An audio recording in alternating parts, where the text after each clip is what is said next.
And I got a cookie.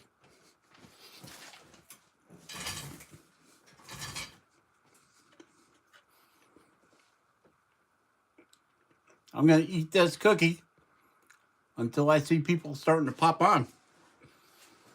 It's a win-win for Just Carve Rob. No people, more cookies.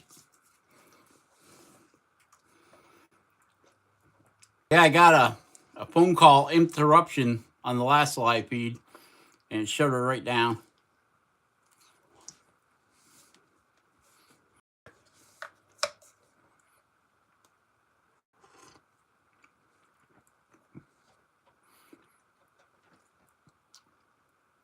Hey, Perry, you're back. I got a phone call and it shut the live feed down. Hey, Terry. Have a Merry Christmas and Happy New Year's. Have a cookie.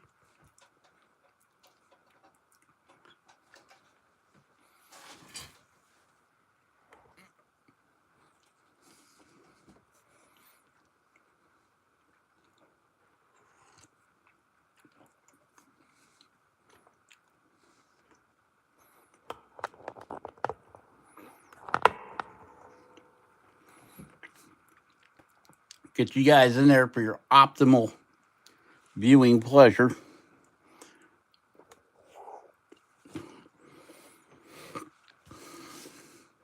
Got my mess still going here. You can see I didn't do no cleaning while everybody was gone.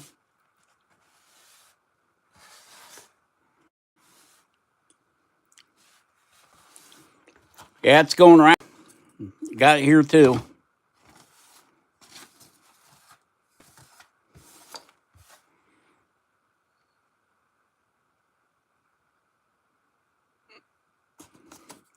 Get these bigger pieces out of here. We don't want to get them sucked up into the dust collector.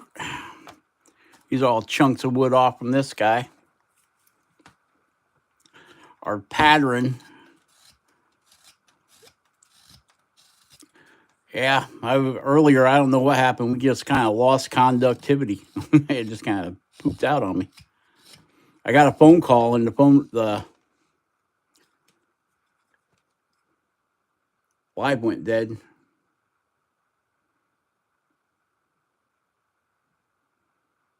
Oh, the Arbor Tech thing. Get these out here so they're not in our way. Arbor Tech.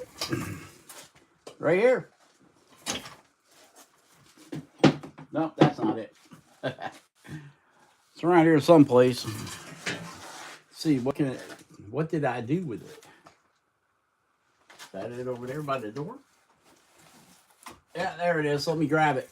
I'll show you.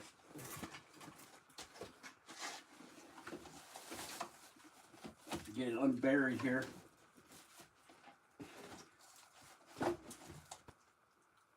Well, that's not good. Got kerosene on my glove.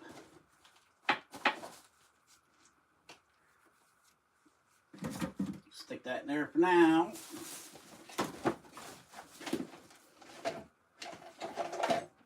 I'm digging my way down to it. Okay, that's the Arbor Tech. Back you guys out here so you can see it.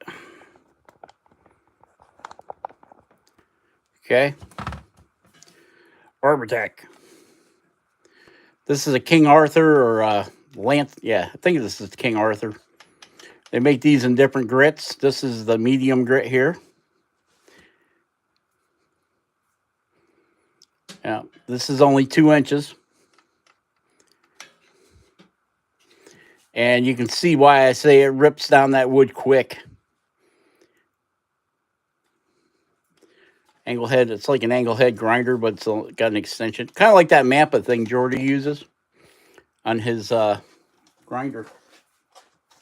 But that is the Arbor Tech tool. It's not a cheap tool. Not a cheap tool whatsoever. I think that one was like $250.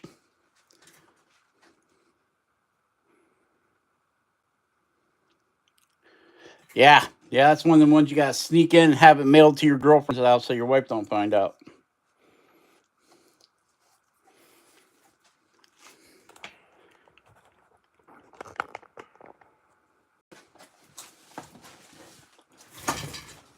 So yeah, I don't know what happened with the last live. It was going well. Everybody was happy. The birds were singing. The frogs were freezing. I used my Dremel and cutoff wheel.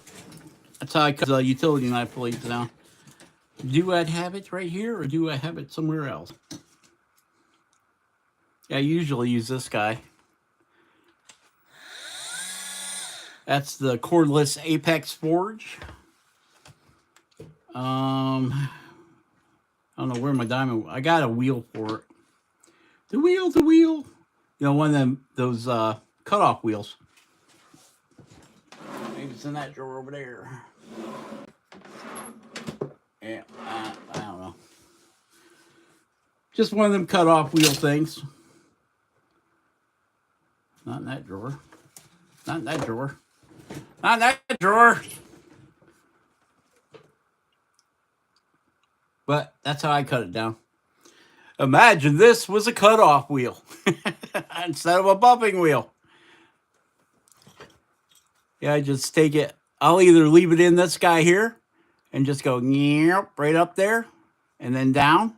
Follow the contour of the utility knife. Or I'll take a black marker and mark the blade, and then take it out and put it in a pair of vice grips, and then yomp, back in she goes. This is a heavy duty Linux utility knife blade, and I'll tell you what, it is heavy duty, that's for sure.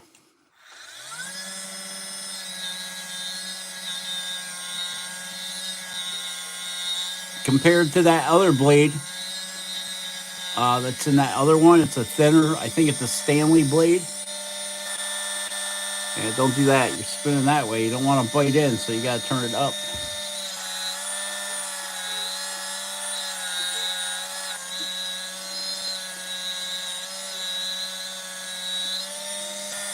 Normally when I do that kind of monkey business, I have it I put that Apex Forge in like a vise.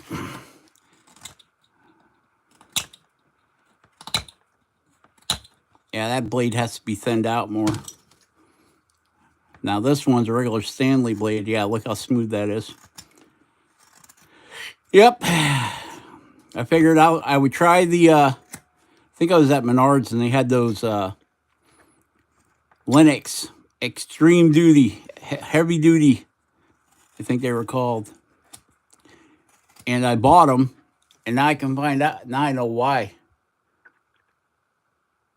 No problem. That's why we're here.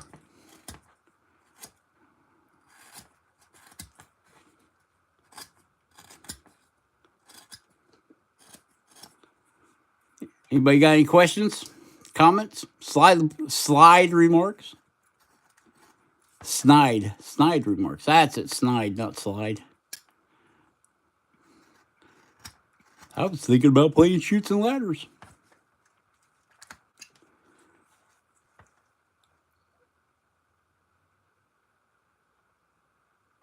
Yeah, I think that's what these guys are. And they're they're like John Wayne toilet paper. Rough and tough and take no shit off no Indians. Where do we have them hiding at?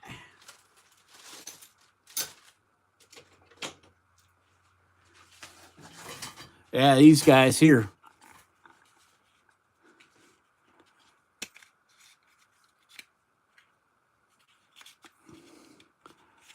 It says carbide.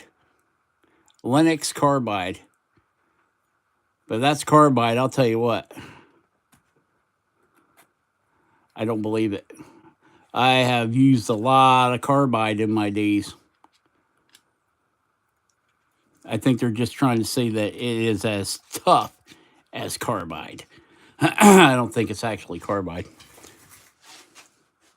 They for $8 I paid for a box of 25 of them. They go and be going out of business.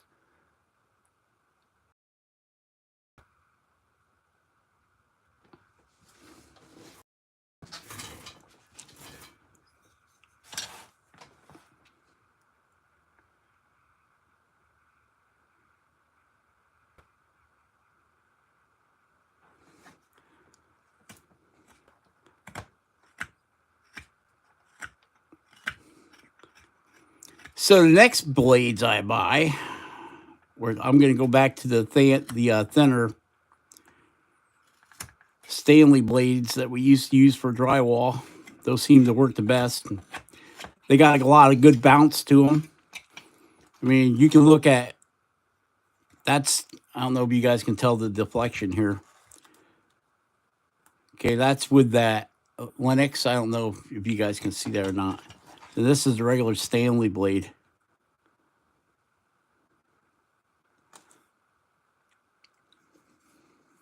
Hey, you want to open this thing up? I've never opened it. It's a Geordie thing. See if we can find a screwdriver. Electrician screwdriver. You know why this is an electrician screwdriver? See, it looks like two screwdrivers in there. You put the head of the screw on the blades and then you push this forward, and that makes the blades get fatter. So it grabs the head of the screw. So when you reach in to put the screw in, the tool holds it, so you don't got to try putting your fingers in there to hold it.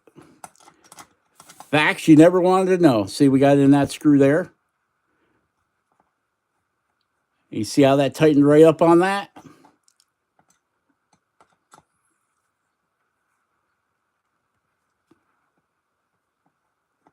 And then poof, see? But when you pull it back, the blades get thinner, and boop, out she goes. Hey, baby kisses, welcome back for round 2. Oh, that cheapskate Geordie didn't send us no extra blades. But yeah. Okay, this is an Irwin blade. All right, I'm going to buy some Irwin blades because this thing here really seems to have some good cutability on it.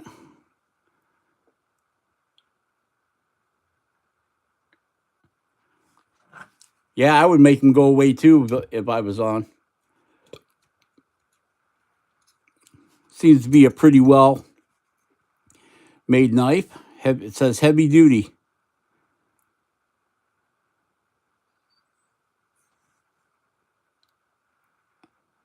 Oh, okay. All right. I'm going to push it out, though. I'm going to push it out. See that little knob there?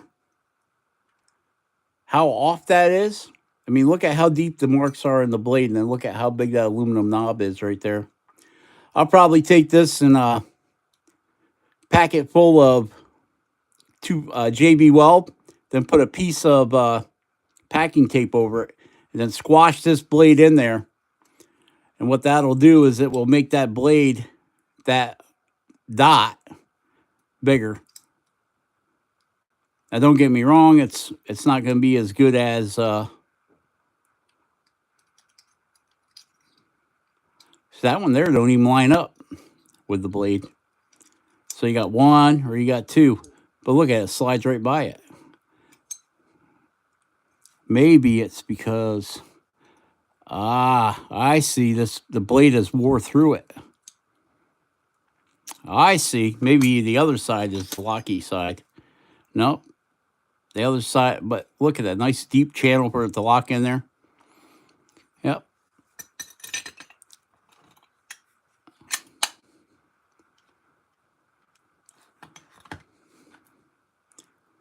So let's go ahead and put this knife back together.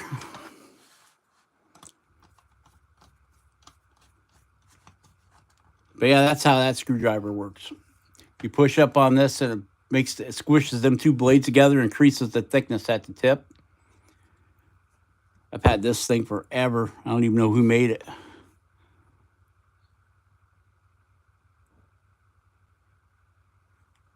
VACO Valco K6. For a long time, I had a hang up. I only bought SK tools, so I'm guessing this is theirs. One of theirs. Yeah, this is a high dollar tool here. Most of them have like two little metal spring hooks that come off, and that grabs your bolt, your Phillips head or your flathead. But yeah, this I've had this for a long time, way back when I was building electronic boards in the back of thermoforming machines. Yep, that's been around the hood.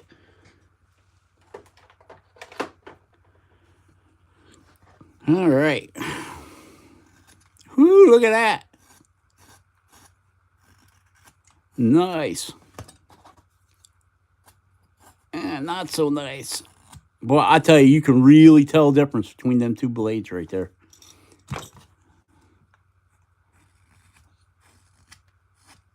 Nice. Nicer. That one's nice, but this one's nicer. This is for more of a rough out blade. All right, so I think we got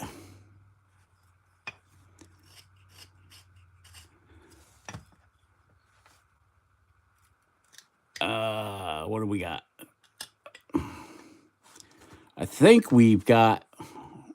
Now we still got some bandsaw marks there. We can keep going. Get rid of them.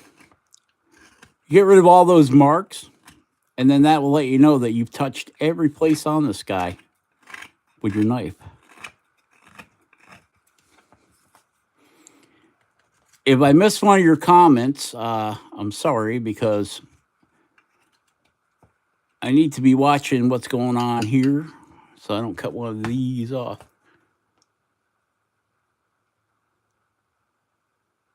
Wants to make a snapper. Isn't that where you just take a wet towel, after you take a shower, roll it up and snap somebody in the ass with it? A snapper.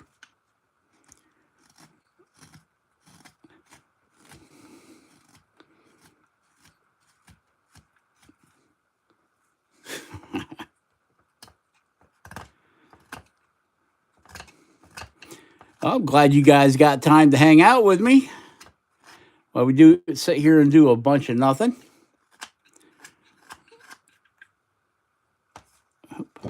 Lost the grip with the edge of my fingers, the tips of my fingers. Yep, lost it again.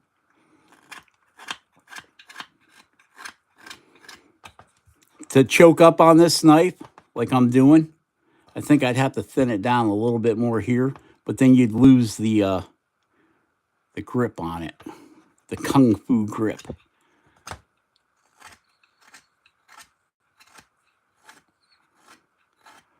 Ah, yes, the summertime. I seen the snappers coming down the river in the tubes. Yep.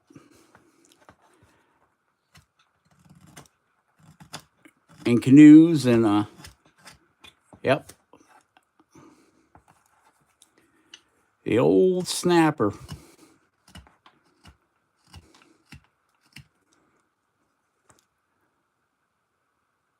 You learn something new every time, huh? Not necessarily a bad thing, but not necessarily a good thing either.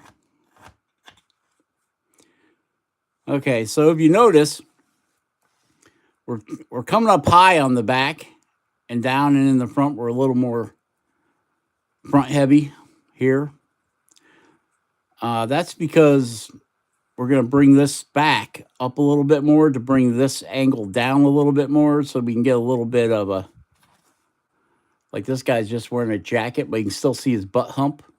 So his bump, we're going to do that same, well, we're going to try to do that same thing with this guy. See, I only got that knife by 2 fingers right there, right? So this, basically, the back of the knife is just on these 2 fingers. So with the thickness of this handle the way it is, And as smooth and groovy as it is, smooth, not groovy, um, I have a hard time choking up on it. But just to use it like this, it's a pleasure.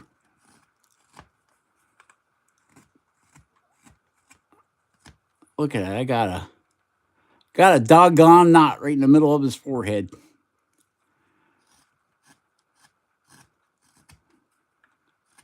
I knew this piece of wood was lying to me, telling me it was a great piece of wood. It is. This thing is carved and so nice.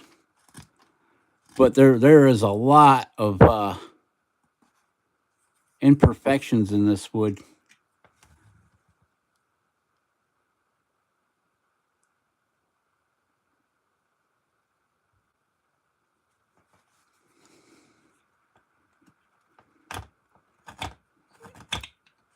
Lots of imperfections.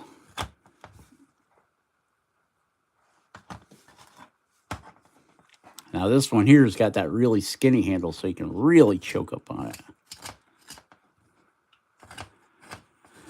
Nothing like a good microcarver. I really like mine. I got, I still have, it's been 3 years now. I've had that MasterCarve microcarver. I think I paid like $199 for it. Now I could get a RAM for the same price. I don't know if I'll have to ask Jordy if the Rams are brushless. The Ice Cube. Does anybody know if that iCube is brushless? Or does it still have brushes? I didn't ask Jordy. I know the big one he's got is brushless. No? Nobody knows, huh?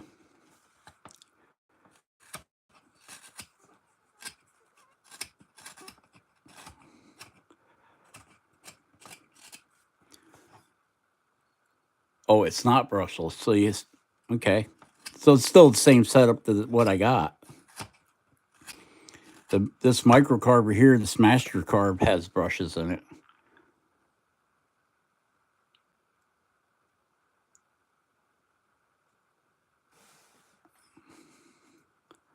And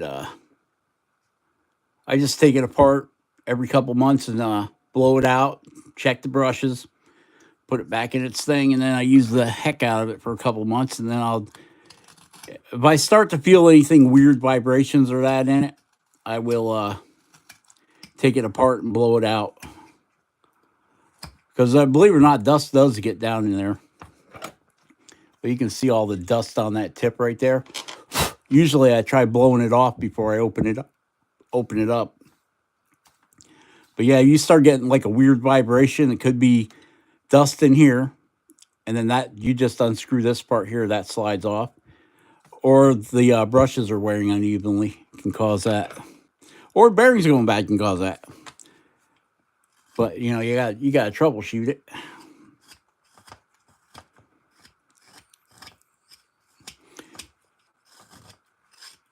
And I use if I'm doing gun stocks and stuff like that, I like to use my high-speed air tool. Runs on air. Thus the name high-speed air tool.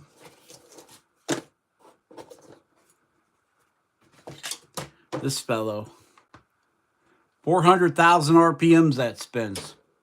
No, I did not make a typo. It is 400,000 RPMs. That thing just screams. But I'll tell you what, it's like drawing with a pencil. If you're cutting out your pattern on your gun stock or whatever, doing eyes on these guys, that is the tool. There again, that one is not a cheap tool. Back when I was doing quite a few gun stocks a couple years back, and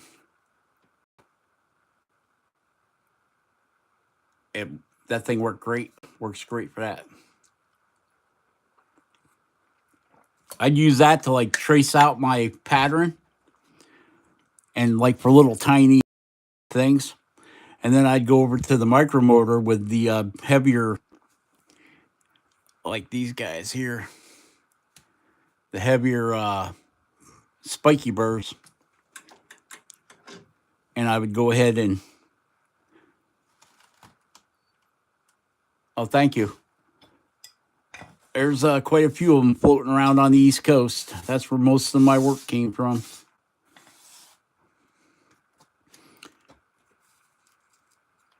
There's a couple of them I made for guys here in Michigan, but most of them went to Pennsylvania, North Carolina, Upper New York State, all over the place.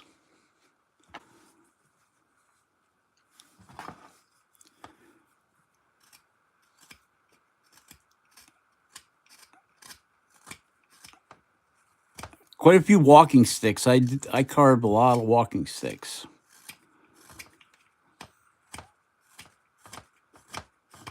I only got one left, actually. That's the one I use all the time. So you can see we're getting down to the where we've touched everything. No more bandsaw cuts.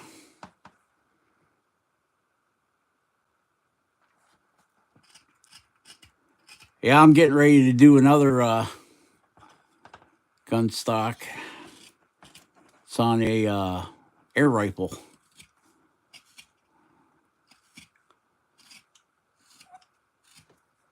I think it's a 25 caliber.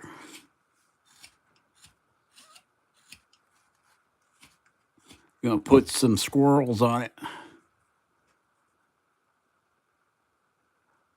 Yeah, I'll probably record it.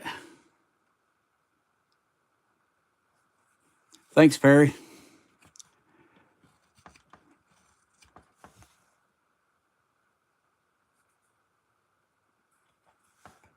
No, I'm not mad. Crazy, not mad.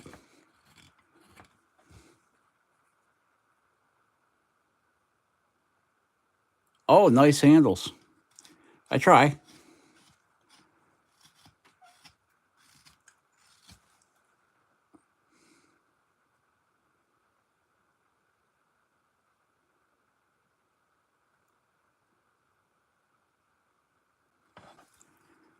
Everything's a prototype.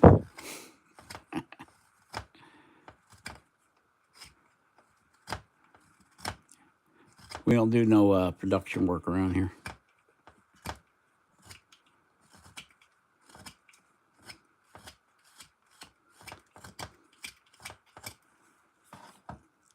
All right. Well, he's looking pretty good. Looks like I gotta bring this edge up a little bit to match.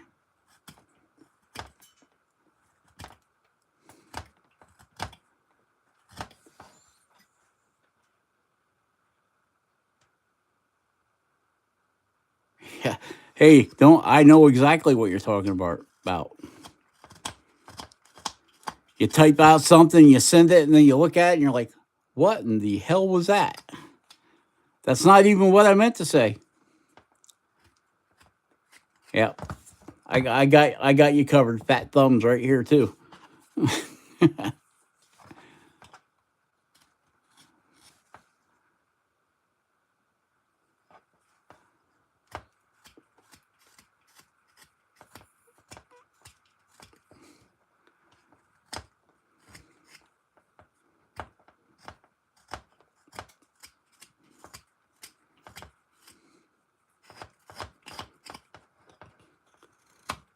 Starting to look like one of them Christmas decorations that you hang on the tree.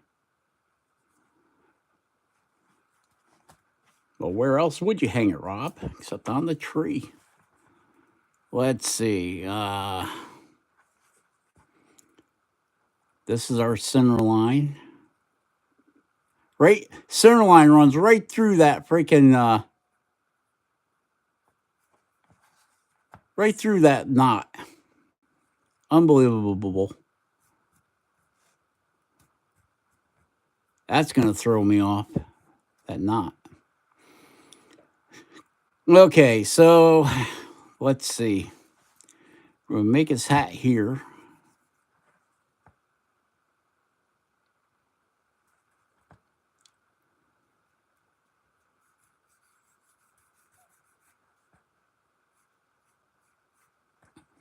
And drop it down about 1/8 to 1/4 of an inch. Come around the back. Same thing up here. And drop that line. Don't got to be perfect. Not dealing with rocket science.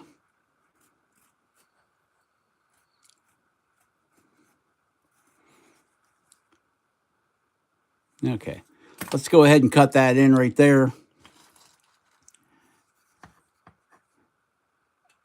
We can always make it a little shorter if we want to as we move through here.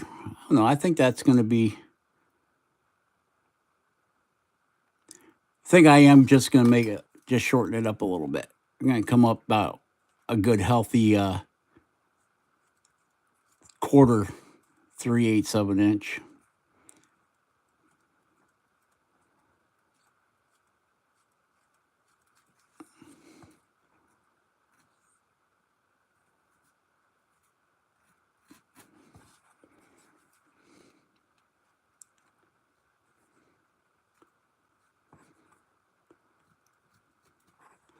We can always adjust.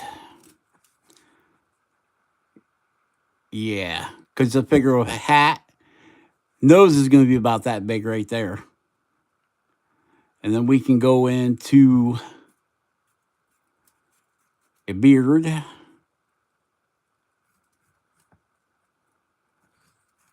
Kind of. The turkey was good, Jordy. The turkey was good.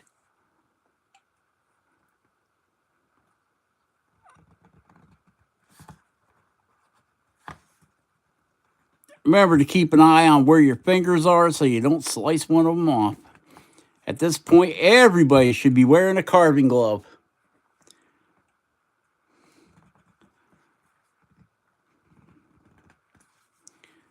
Everybody should be wearing a carving glove. And a dust mask. If you're using a Dremel.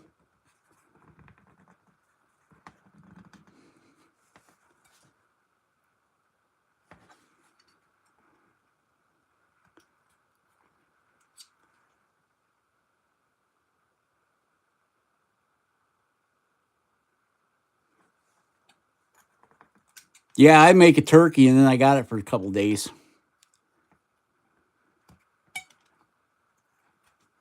Same way with a ham. Yeah, you look at my hands, you can see lots of cuts.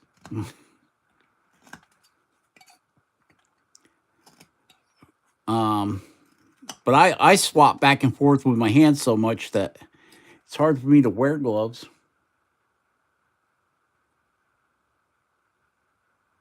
Oh, I'll tell you, you get carried away with your carving, man.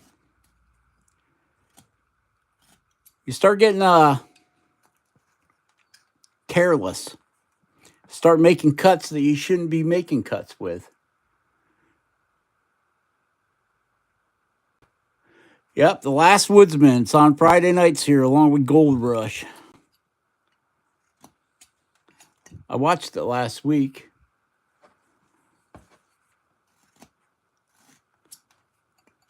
No wonder they're taking away your shovels. Them guys are nuts.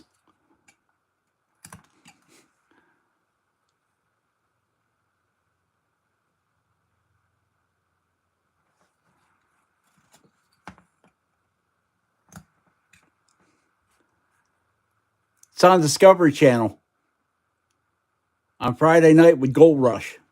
Of course, now that's on Dish Network or DirecTV. No, Dish Network I got, yeah. I don't even know what kind of TV I got anymore. Garbage. It's all garbage. Guess I'd rather be sitting out here doing this than sitting in there doing that. Yeah, I see them dropping some huge cedar trees. That one guy got his bar stuck in the tree so deep, they didn't think they were going to get it back, so he actually unhooked the saw from the bar.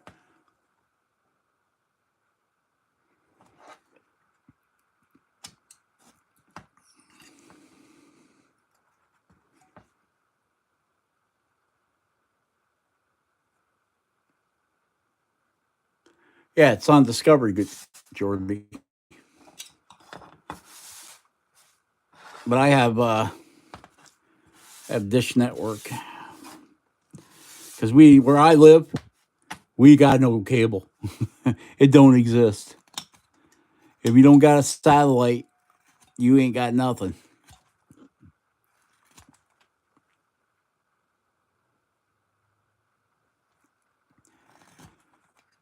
I'm gonna make a swoop cut. Uh-oh. I hear the popo coming.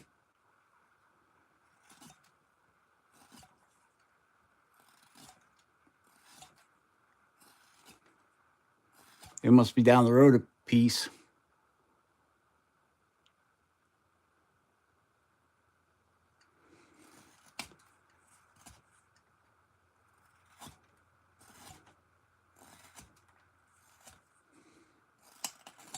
Yeah, them guys are way up in the hills.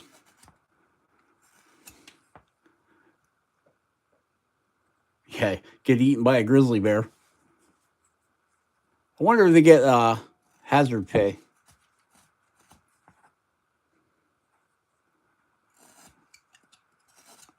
Oh, I should have done a flop. I didn't do the flop on the hat. Oh well, this one's just gonna have a pointy hat.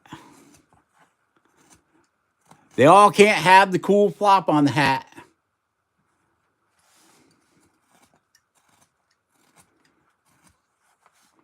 Woo, look at the size of that ball.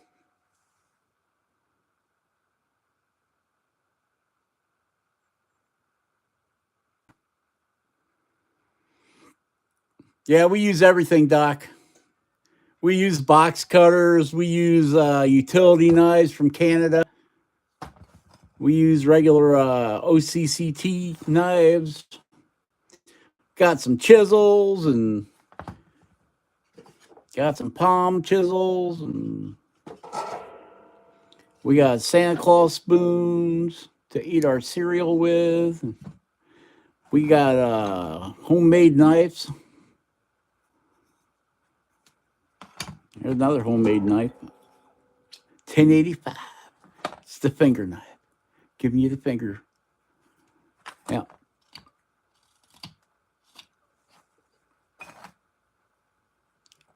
Hey, I'm not the one that overfed the huskies up there. So your mailman had to go on strike. They overfed their dogs, their sled dogs.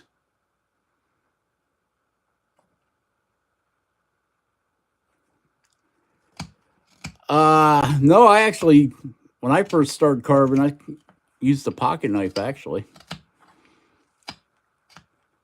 And then I moved up to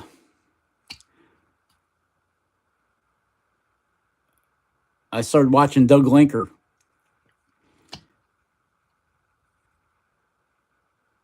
And he was all about, at that time, he was all about the OCC 1.5 inch knife. So I got one of them, and then I made a couple knives.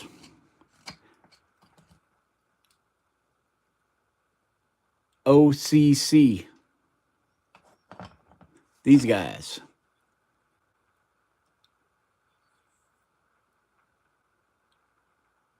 OCCT. I've got a few of them.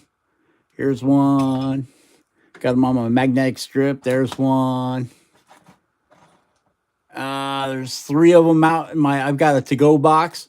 You know, most preppers have the to-go box. It's got food and stuff. My to-go box has a set of carving knives and chisels in it. I figure I can always carve something and make be able to trade it off or something.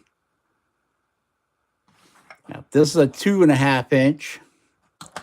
This is a 1 inch. This is a 2.5 inch. My 1.5 or 3/8 is out in my to-go box. That's my favorite. Then I've got this one here. This was a beaver craft knife.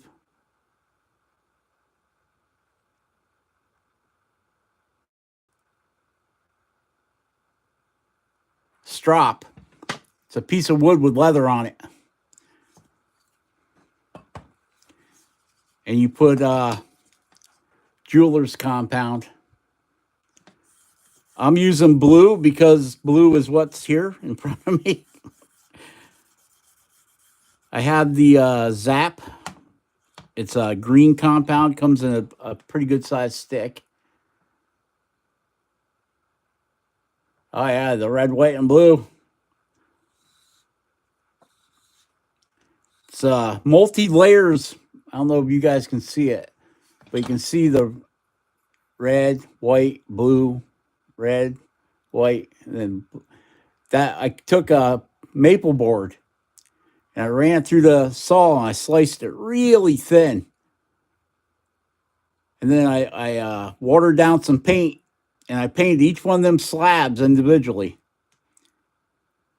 Then after I got done with that, I epoxied all of them together and squashed them. Yeah, old Grumpy Jesse, he's gone. He took off. He's in Taiwan with a girlfriend, I think. I think that's what Jordy said. Took one of Jordy's new knives and took off. I can make you a handle. I still got half of a 2x6 out there, maple. Got maple, cedar, poplar. I think I might have some mahogany. I don't have any more of this. Whatever. I don't know what this is. Jordy sent this piece of wood to me, and it was like, wow, crazy. This is maple. No, this is yew wood. Jordy sent me a chunk of yew wood. And no, that is not a crack. That is the dark wood divider there. Yeah, it's burrow wood. I don't know what kind of burrow. U-W or Y-E-W. Yew wood. That's what this guy is.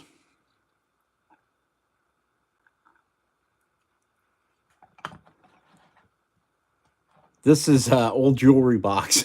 That's what that is. It's an old lid off an old jewelry box. Right there. That's what that guy is. Come on, Kevin. You need to start carving. He's making all these patterns. And then we got this guy here. He's our knife.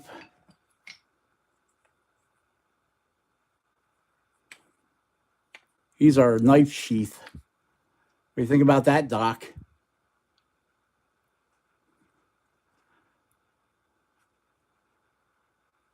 I think he's got too much, what do you call it on him? Black marsh.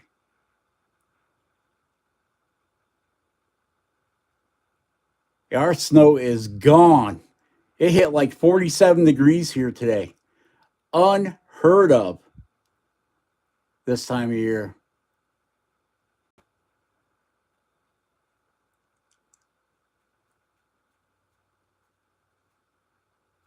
Yeah, painting sucks. I agree.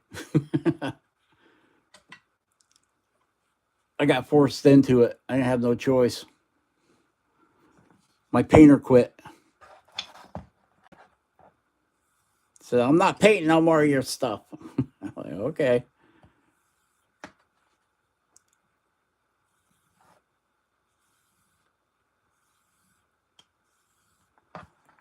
Yep, so that's a strop.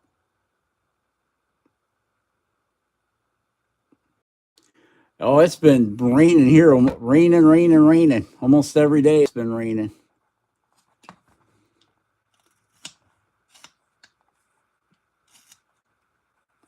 Raining so much, my freaking garage almost flooded out.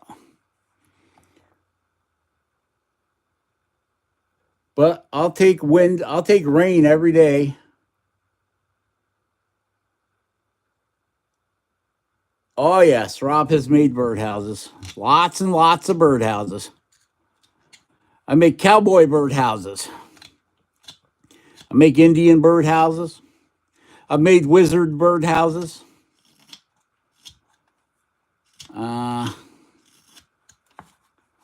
Yeah, I've made a lot of birdhouses. I made tiger birdhouses. I made moose birdhouses.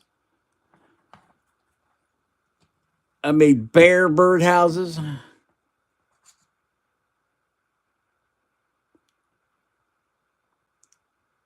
Yes, yes, next week our temperatures are about to plummet. Getting faked out by all that nice sunshine. Or actually, we ain't got too much sunshine. It's been mostly, it was warm though. Got a little sun today, a little sunshine shining. Usually we don't see that fellow until sometimes in March.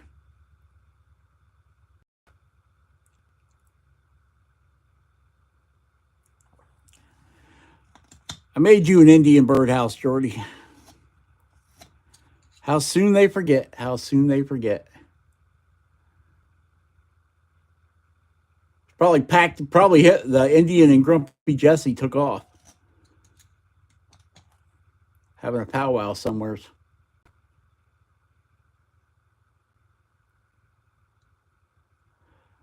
I was selling my cowboy birdhouses on eBay for almost $300, and that was back 12 years ago.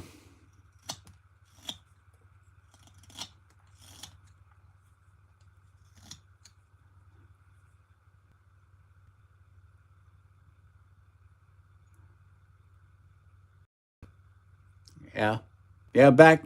I'll tell you, you start making cowboy birdhouses. It's not, you got to make the hat and everything.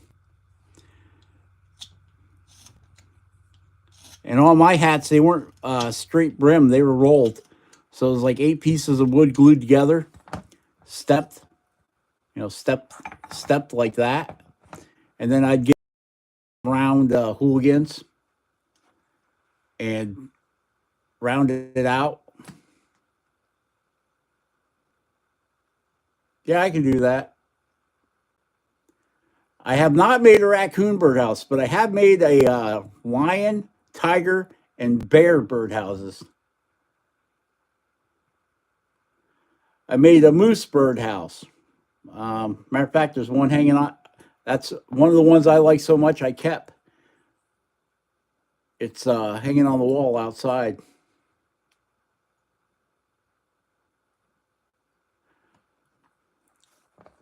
Yeah, I could see a bird flying into flying into an old man's mouth. Old cowboy.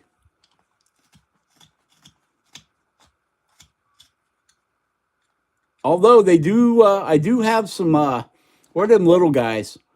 Little finches.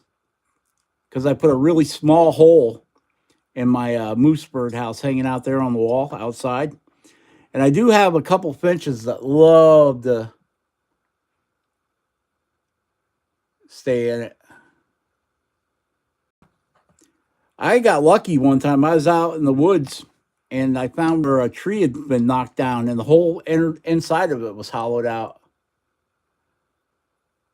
So I cut it up into logs about 16 inches long and I brought it home and I just cut it on an angle with my chainsaw. And it already had a hole all the way through it. Made a cookie, made one of Doc's cookies and stuffed it in the bottom. And yeah, I made like 15 rustic birdhouses that way. The old rustic birdhouse. So now whenever I'm out in the woods walking around, I always keep my eyes open for those down trees that the center's rotted out of.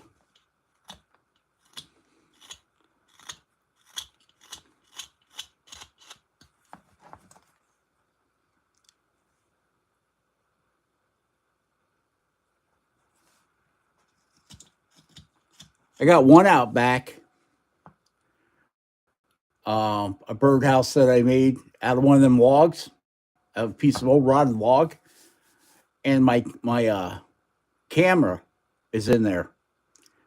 It's what do they call it? Game trail, a trail game trail a game camera. Okay, it's for looking for deer and squirrels and whatever. And I got it camouflaged right into the tree. It's been out there. Well, I put a new camera out there 2 years ago. One that has the Wi-Fi that hooks up to my phone, so I don't got to keep changing out the card. And I just bought a new one during the Christmas sales that actually has a solar panel that you run it up the tree and it keeps the battery charged. So I don't got to go out there and keep getting changing batteries. Hi, Mike. And it notifies my phone so that I know what's going on back there. So I've had a problem with people poaching. We got up no trespassing signs, and I don't care because we butt right up next. My property butts right up next to the Boy Scout camp, Boy Scouts of America. So they get lost, they wander up here, and I drive them back over to the camp. But hunting season, they allow people to hunt back there.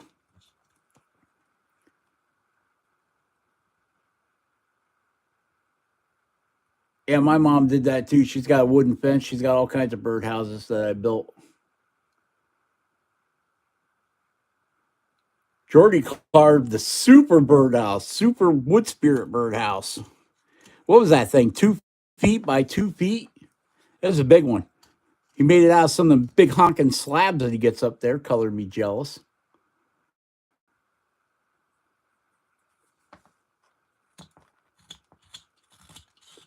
Remember that one you made for the Dremel Carver studio, Jordy? That huge one? That thing was humongous.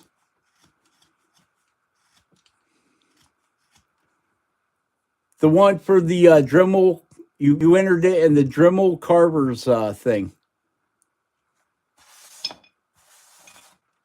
It was huge. It was a huge birdhouse. You could have put chickens in it.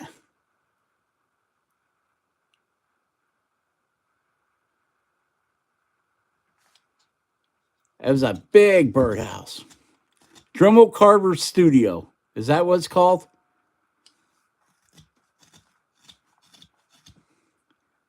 You carved that big honking birdhouse and then, oh,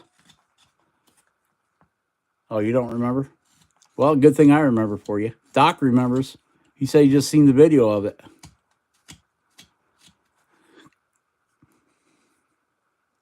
So there's a fat mushroom for you, Doc. Could be. Dremel Maker Studio. Yeah.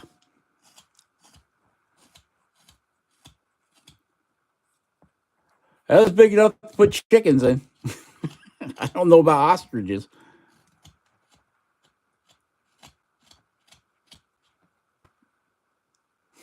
Fat mushroom.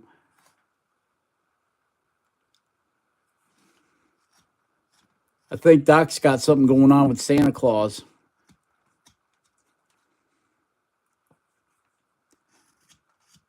I watched your video. You're at one of those bazaars. Oh, yeah. That big guy gave to Scott, and I can't remember the girl. Scott and Judy? Was that who it was? I bet you do. Keeps you on the good list, huh? Yeah, that was Jack from The Nightmare Before Christmas. I think he gave that to all his friends there. They had it. He had it out there by his tent for. No, that wasn't Jack Frost. It was well, he was Jack O'Lantern, or Jack Skellington. Yeah, that was his name. That was a big one. What was that, like 6 foot tall? That's pretty good size. Did they take that with them, Jordy? I don't remember seeing that by the tree.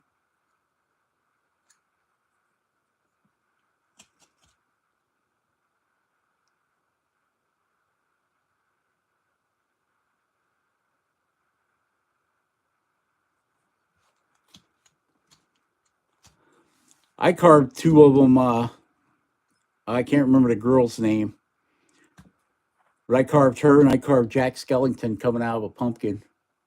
Those went quick.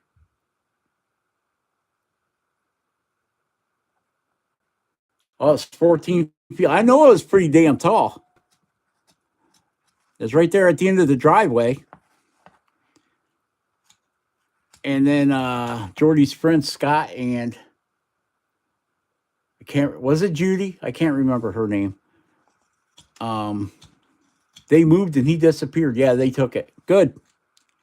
I didn't know if you threw it on the Ninja Trails or not. Spirit Trails.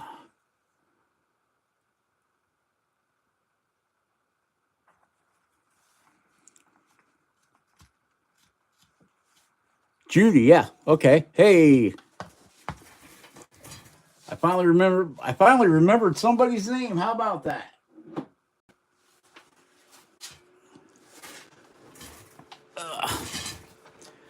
Boy, we're making a pile of wood chips over here tonight.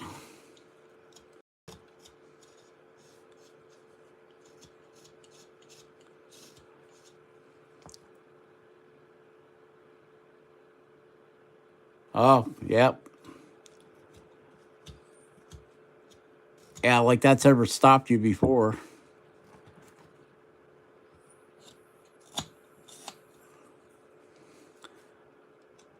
They made you take your little mushrooms out of there that you put in?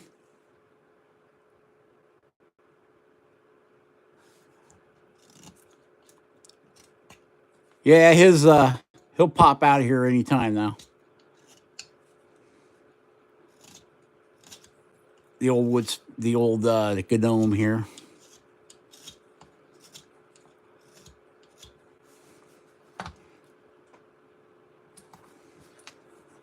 But you can see how we're going here. We've gone from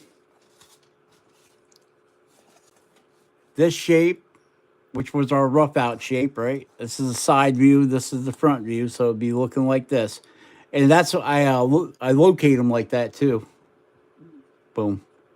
That's how you keep the bottoms at the same height, and then everything will transfer good for you.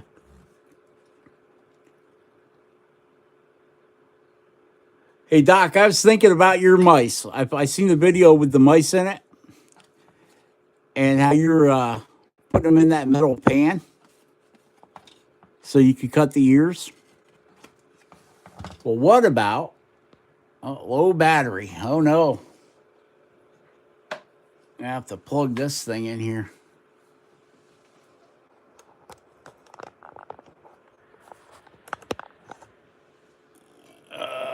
Is that giving us a charge?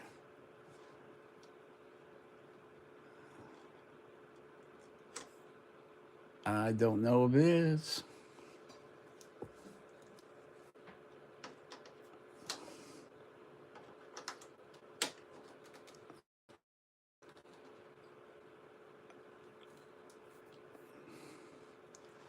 Yeah, I was thinking you could just take an old piece of 2x4 because you outround everything. Just take your RTX with the flame burr, and all you'd have to do is like where his ears are, put a dimple here, a dimple here, and then a dimple for the main part of the head, and it would drop right in there for you every time. And then you could just go in and take your round burr and just go in and go burp, burp. There's your ears. Yeah, because you're talking about production, getting production up. I'm like, well, the number one thing we did in production, everything had a jig or a some sort of holding fixture.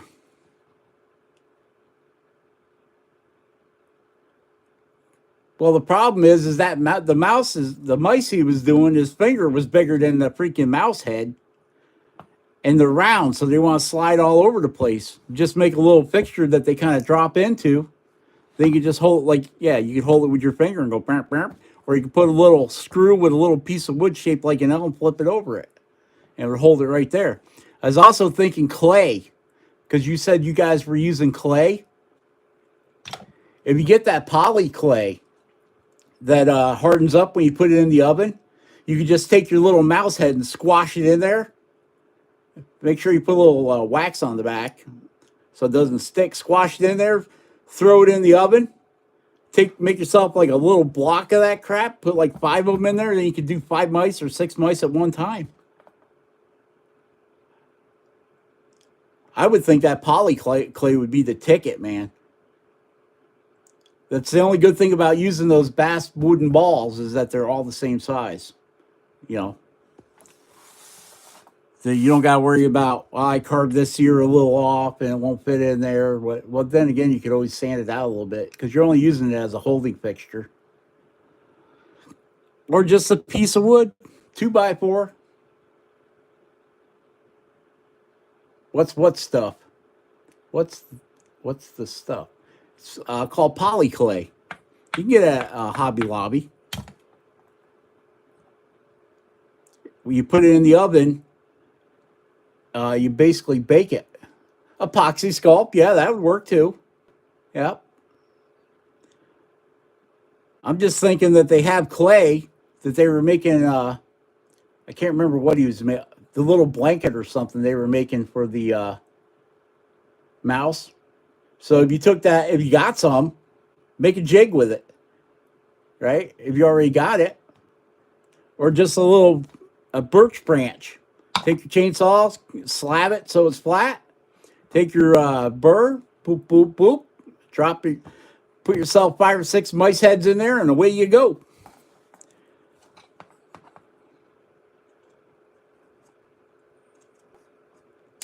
I'd have to get fancy and use some aluminum. Throw it on my CNC plasma table and I might do that next year. Make some aluminum. Hey, Jim. Welcome to the party. For people with no lives. It's all Jordy's fault. He made me come back out here after I ate my turkey.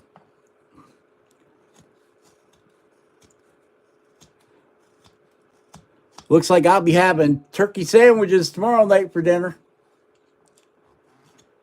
And then the night after that, I'll be having turkey noodle soup.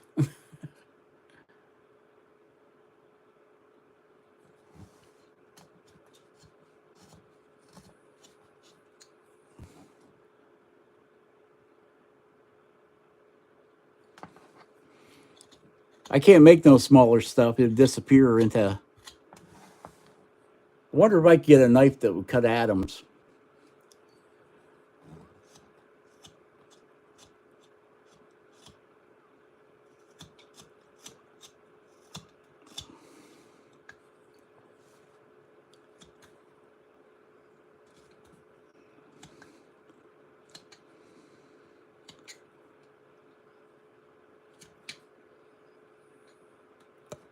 Now, what are we going to do with this guy?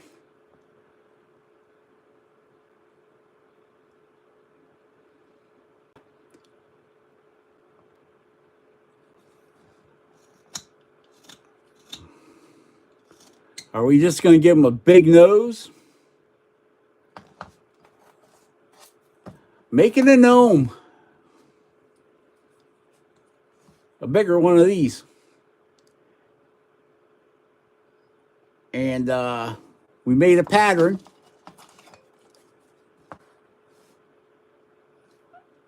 A wooden pattern. We got the front and we got the side view. So they go like that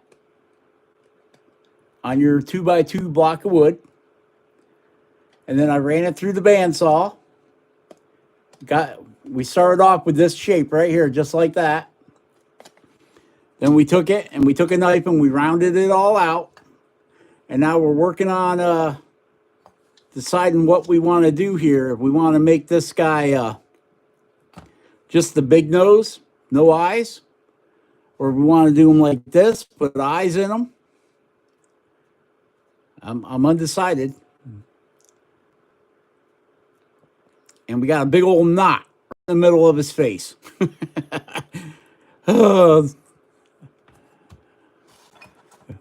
got all the luck in the world here.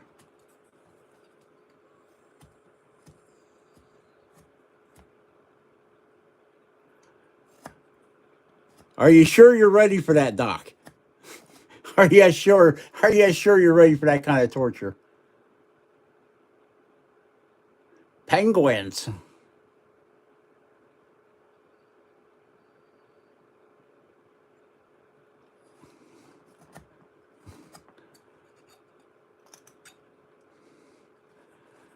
Penguins.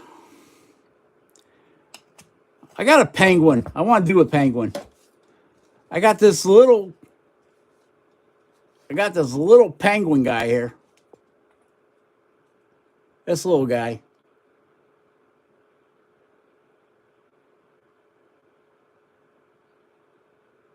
And I'm going to make him bigger. I got a piece of wood all picked out for him. Right here.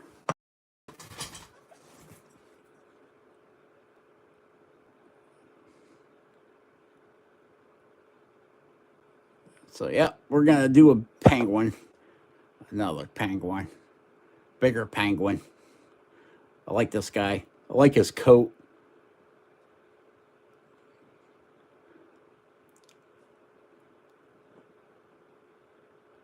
So, yeah, I'm going to carve him, but I'm going to make sure my piece of wood is long enough and big enough so that I can carve him and be able to hang on to him without stressing my hands out. So this, I'm thinking this piece of wood here, but I might even go with something longer. Because once you get done with them, you're just going to chop them off anyway. And then that you can use the rest of the piece of wood for something else or add-ons to another piece. You can always take it to a bandsaw and rip it and make little wings for your Geordie from the land yonder. Every time I look at this guy, it makes me laugh. Got his little wings. Got his little propeller hat. He needs to be cleaned up and painted.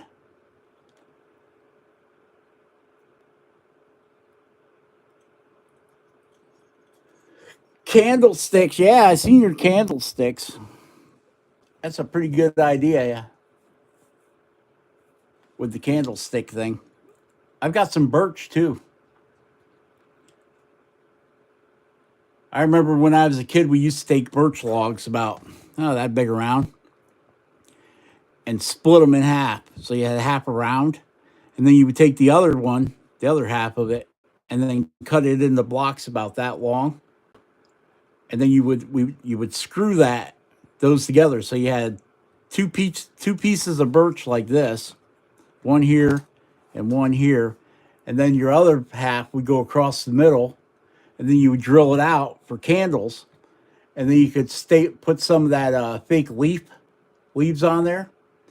Yeah, you leave the bark right on it. We'd spray that down with that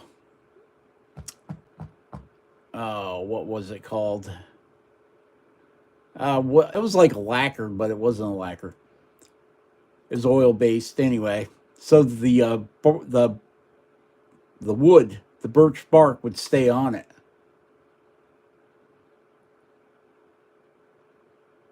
Yeah, it's real simple. Harry Potter's owl.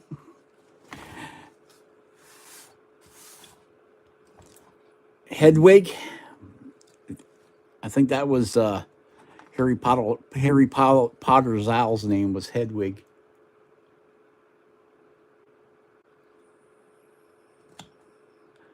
I carved a bunch of Harry Potter wands.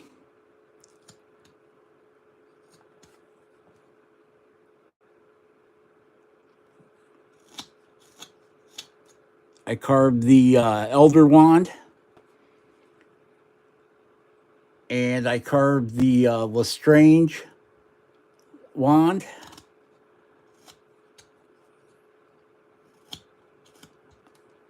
What was the other one I carved? I can't remember. I had a girl. She's big into that cosplay stuff. She didn't want the Harry Potter stuff. She wanted the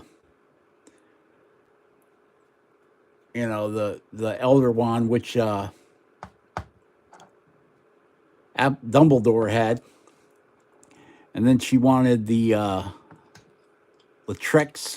Lestrange wand.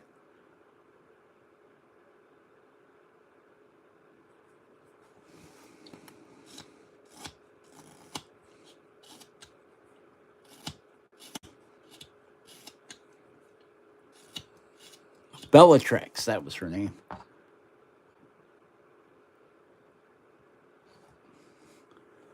Put that guy back up there. Put that guy back up there.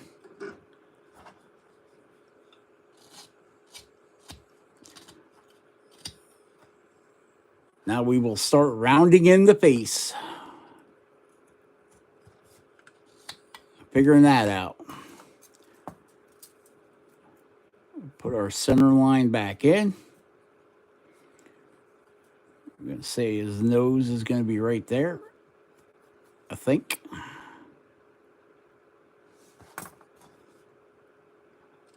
I think I'm going to put the nose in a little bit lower than I want it, or longer, and then I can bring it back.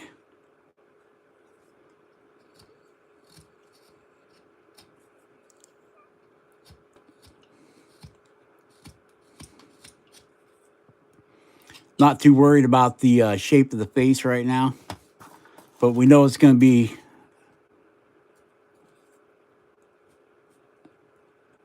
just a little bit smaller than the width of the hat.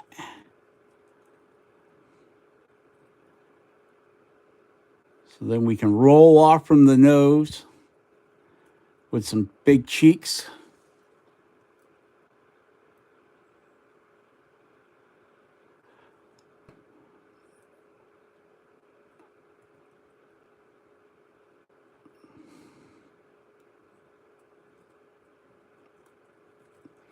And then we'll have the mustache. Just roll right on down there like that.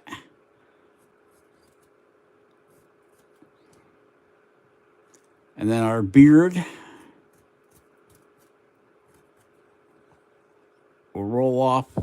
I'm going about halfway back on the hat. I'm going to roll the beard in. I don't know if that makes sense, but that's what I'm going to do. And then, of course, we'll flatten this stuff out as we go.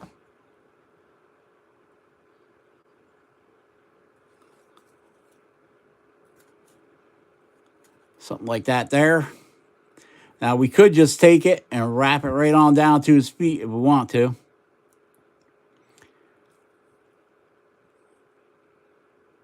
And we're going to bring this beard, we'll end up flattening this stuff out here so that we can have our arms kind of poking out like this guy here. Are you seeing it? Are you getting the vision? I see it. It ain't there yet, but I see it. I think this is going to be a little fatter guy. It will be what it will be.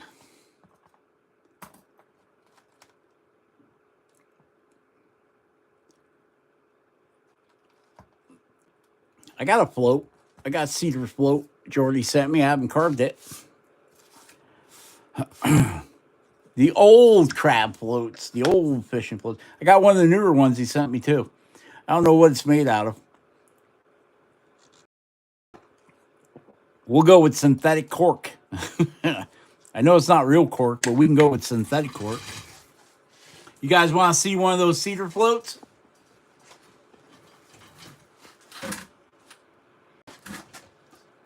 Foam.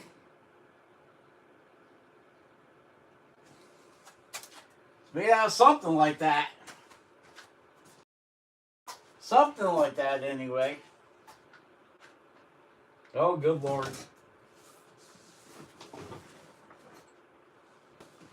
I got a shoe.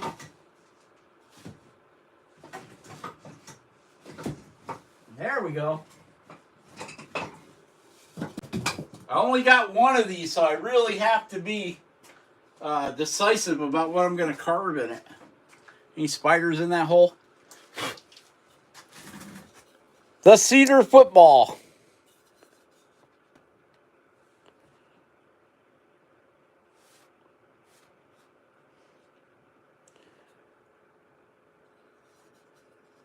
Jordy said he's got 350 million of them. So contact Jordy Johnson at Canadian One Dude, and he'll give you these. He said he's got like 3 million of them. So, yep. Jordy Johnson, Canadian One Dude.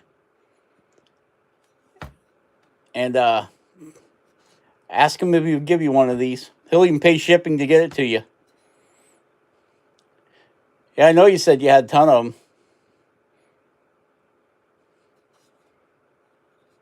Remember, Canadian One Dude, number one, like the number one, not spelt one.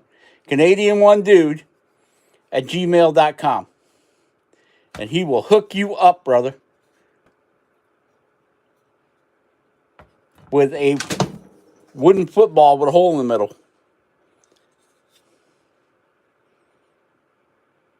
I don't think you can get the oil off these. I think it's soaked right through them.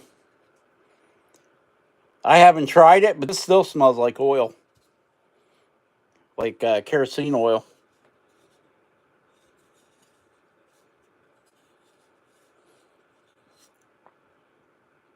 Myrtle Beach. Went there plenty, I did.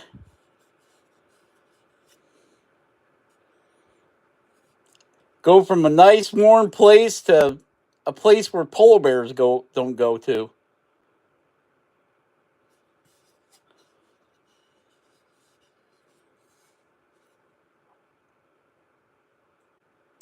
I thought you only wanted to live in New Hampshire in the summertime. That's because it's cold.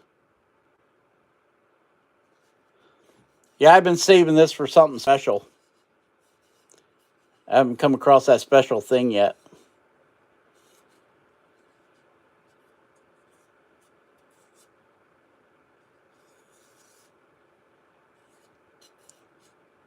I don't know. We can make a octopus egg.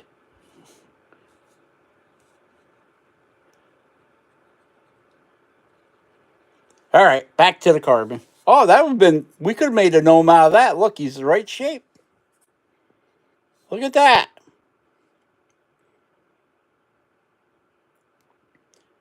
We could have made a gnome out of that. We could have made a backflow instant gnome because he already got a hole down the middle. You already got a hole. See, all kinds of great ideas coming out there. Let's put him back in his hole. Put him back in his home over here.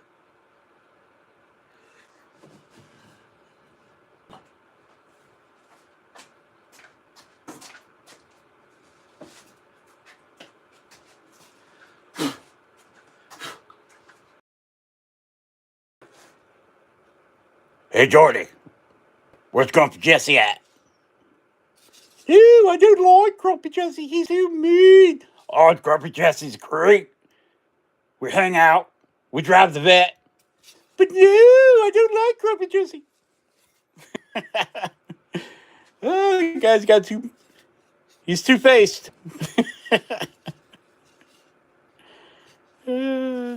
Firewood.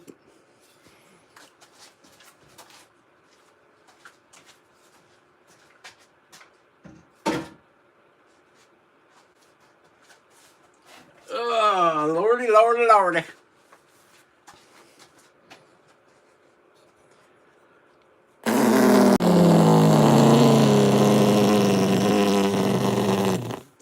Hey, we just had a flyby.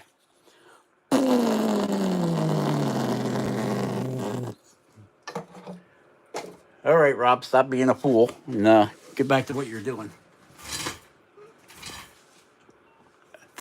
Thank you.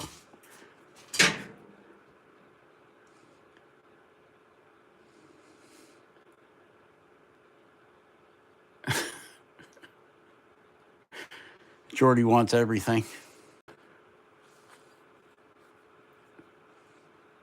And all the gnomes. Yeah, there's a little Santa Claus head that goes in there. Got a little Santa Claus head. Only sticks up, just the hat sticks above the windshield. I gotta paint them. I don't know where Stuntworm went. I kind of lost him when I changed tables.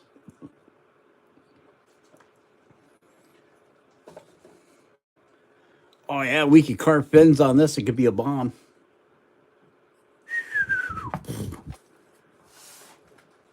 Oh.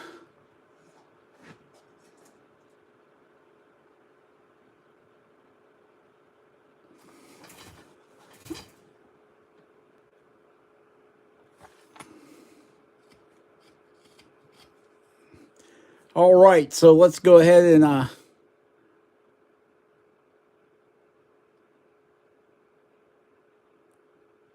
I'll tell you what, I love the birch. I got birch and popple here, and pine, and oak, and aspen. But my favorite is birch. If I'm going to carve a live wood from around here, it's got to be the birch.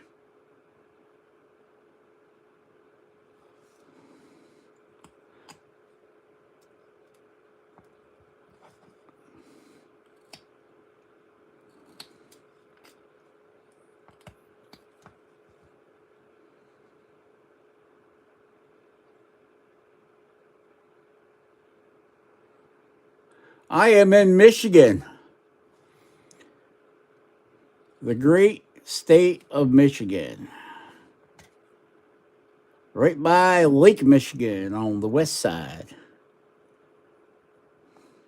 West side of Michigan. You go any further, you'll be into the land of cheese and beer. 80 miles across the lake.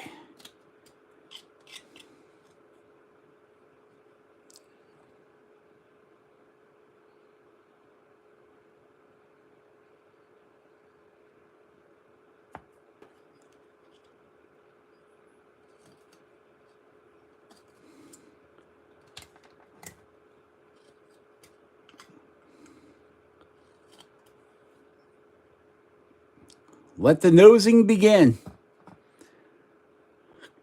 I'm going to put our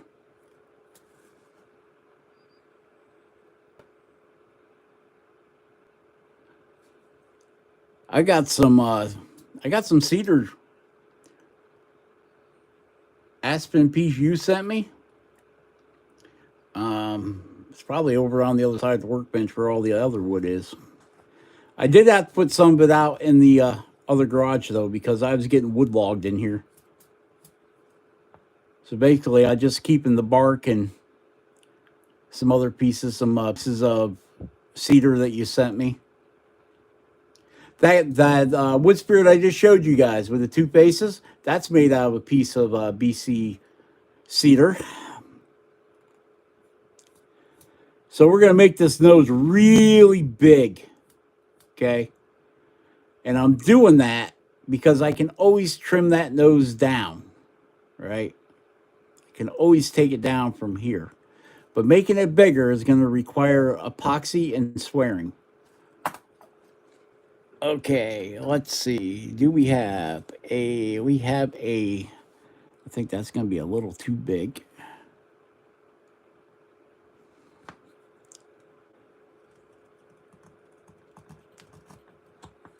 Oh, yeah. Ramelson. I think that guy needs a sharpening job. He was a little rough. How about this guy here? What do we got here? We have a Stanley. Made in the USA.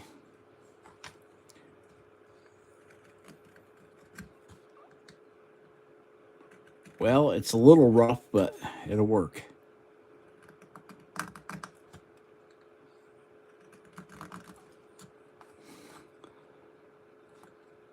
Actually, what the heck am I doing? I got these guys here. You gouge right here. What is this? This is a number 11, 1/8 inch, 3 millimeter. Whatever all that jazz means.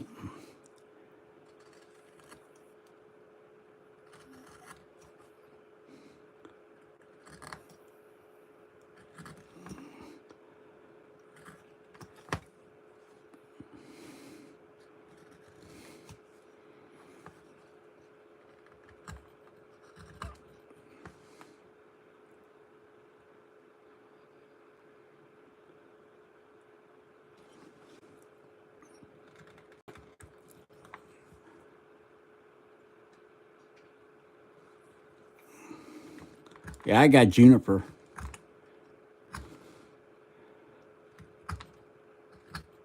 I have never carved it, but got it.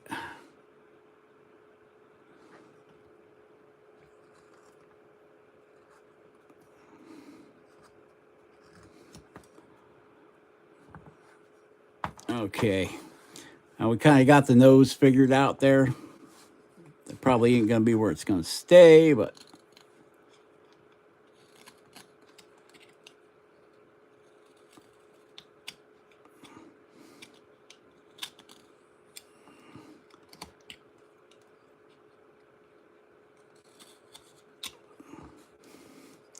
get these sides taken out.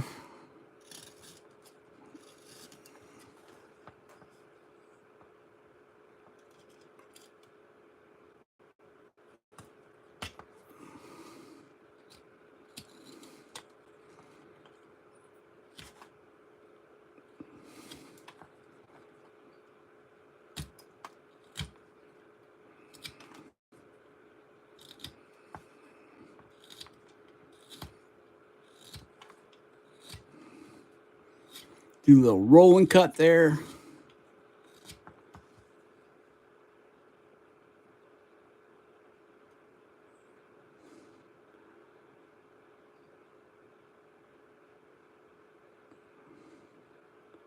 Oh yeah, we got butternut too. Butternut. And we do have basswood further north.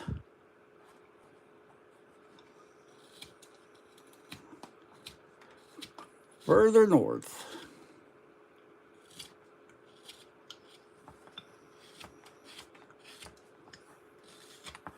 Beech nut. Got some beech nut wood.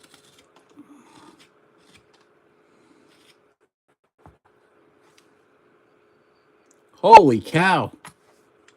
Holy moly. 88 minutes? Are you kidding me?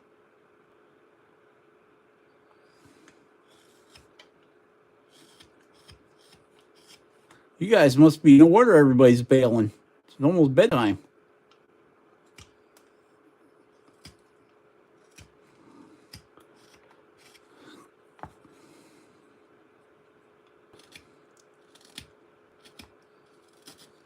Well,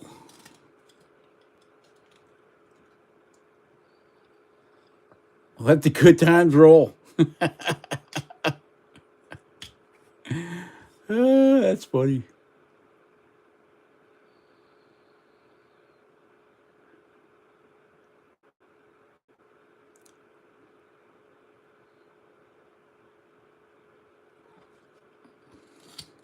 Yeah, I know. I'm up at like 7 or 8 o'clock in the morning texting Jordy. And then one morning he texted me. It was 7 o'clock here, so it was 4 o'clock you guys' time. And I'm like, holy crap, did you have a nightmare and wake yourself up, eh?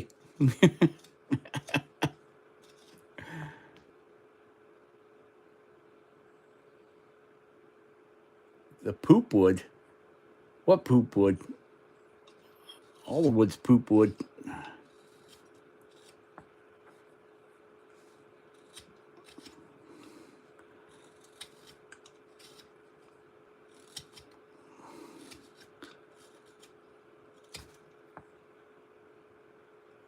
from the poop tree. This time of year, all we get is poop sickles out in the outhouse. Get poop sickles.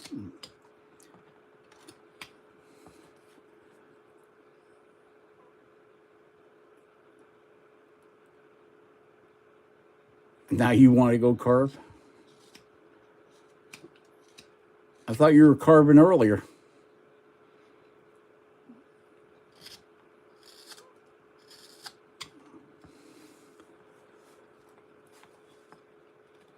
Well, I was tearing apart a car. Break it down.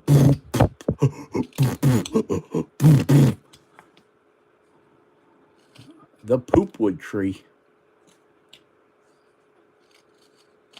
I have no idea what you're talking about, poopwood tree. Explain yourself, young man.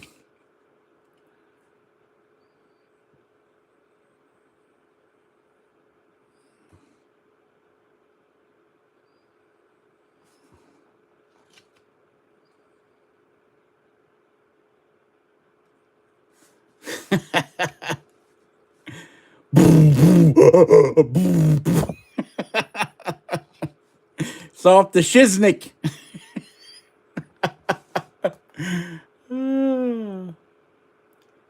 We're off the shiznick, man. Things are going crazy in the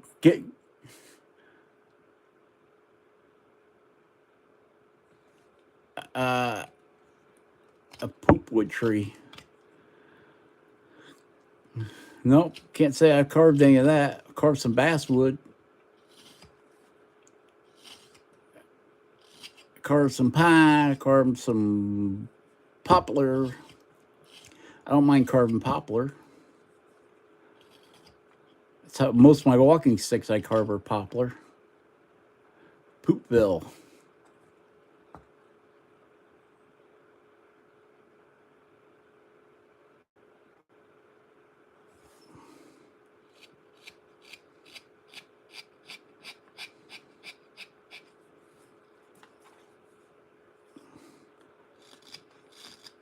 Oh boy, look at that. We got to get that nose out way more than that. Way more. That nose has got to come out way more.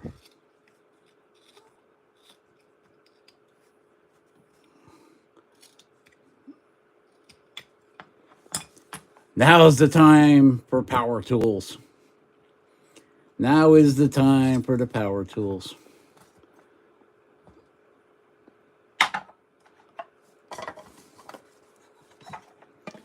Do some ripping and some snorting. But then we got to listen to all that monkey business.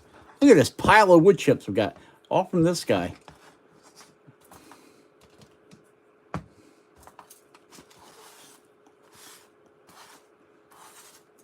Look at all that. All that's from this guy. All this wood here. And there's still more of it back there.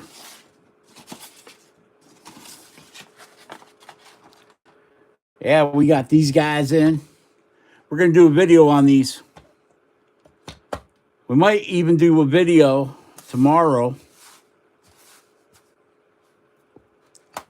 doing this guy.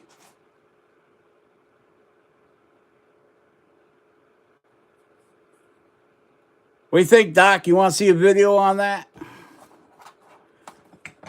We'll use these little cut saw burrs.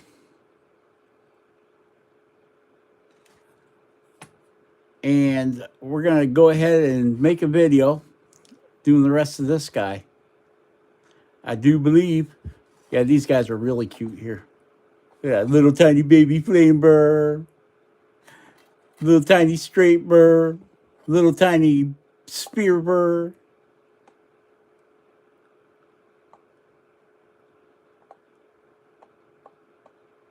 Little tiny, what do you call it, burr?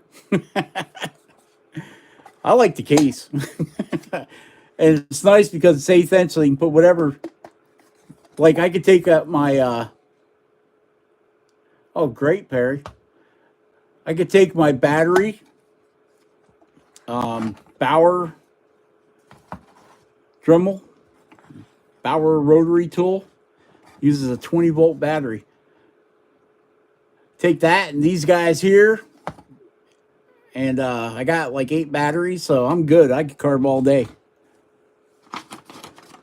I want to see if they make that rotary tool, the cordless one. If Bauer would come out with that cordless rotary tool and brushless, oh my, what a combination that would be. I'm gonna buy one. I've got a Bauer angle head grinder that I have the King Arthur wheel in. It's actually a 4.5-inch wheel, and I have it on my Bauer battery angle head grinder. So of course, I bought mine before they had the brushless angle head grinder, so I'm gonna get another one. I'm lazy, man. I don't like changing stuff over, so I'll leave that cutting disc on the old Bauer angle head grinder, and then the new brushless one, I'll get another deal for that. Them stupid wheels are like $60 a piece. Yeah, look, lots of chips, and we ain't even getting there. Well, I guess we're getting there. You know, I thought that block of wood was going to be so much bigger. I would almost bet this guy started out the same thing, 2x2x4 4-inch. Yeah, this here. This thing is great. I can take it outside. I throw it in my truck in the summertime, and I keep a lawn chair in the back. So when the old lady's out shopping, I pull my lawn chair out, set it up in the back of my truck, or at the back of my truck. And yeah, I put all kinds of burrs in here that I like. Right now, it's just got it's got one of Doc's burrs there, dovetail burr. But yeah, I set that up in the back of my truck. Got my box of knives. Got this for doing some sanding or some details with diamond burrs.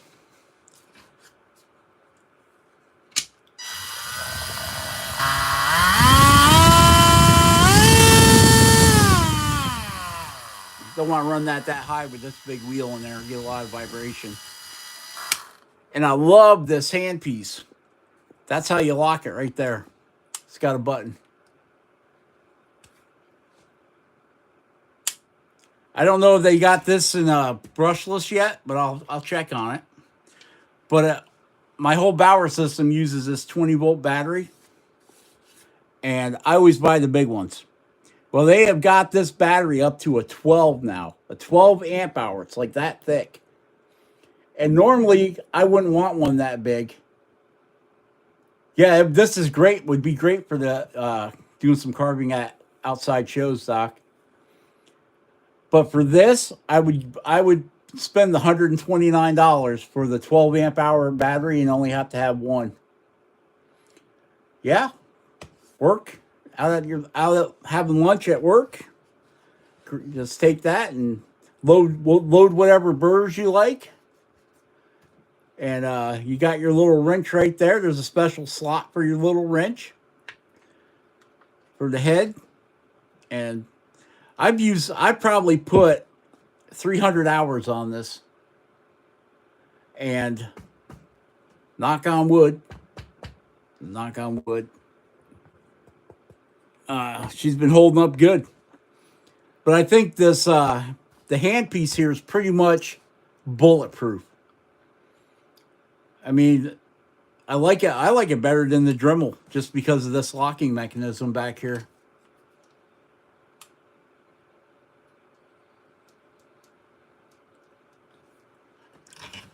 But yeah, I got every time I catch those batteries on sale, you can buy two 5 amp hour batteries for $79, and you get a free tool. So whenever that sale comes on, I'll grab the 2 batteries, and then I get the free tool. So, and some of the tools are like, this one here was $119. Not for the carver. That was only like $40. But for this guy, this is a 3/4 to 2-inch brad nailer. Yep. So I use this for building birdhouses. And this is really cool because you can set your nail depth. Most of them you got to mess around with your air compressor. Well, this one's battery operated. And then they've got another one that's the stapler too. You need to borrow it? Come on up.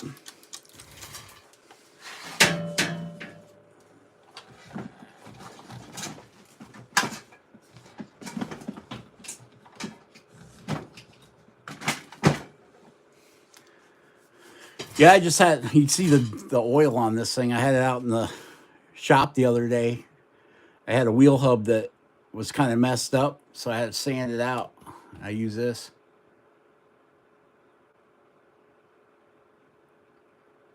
So, yeah. Yeah, I like this. Would I buy it again? Definitely. Do I hope they make it in brushless? Awesome. That would be awesome.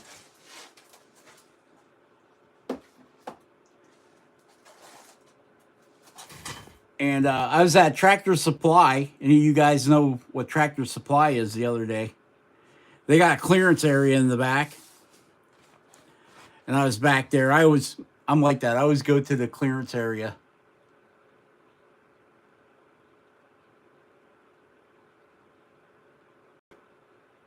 So I was back there, and for the last 3 months, there's been this DeWalt die grinder back there.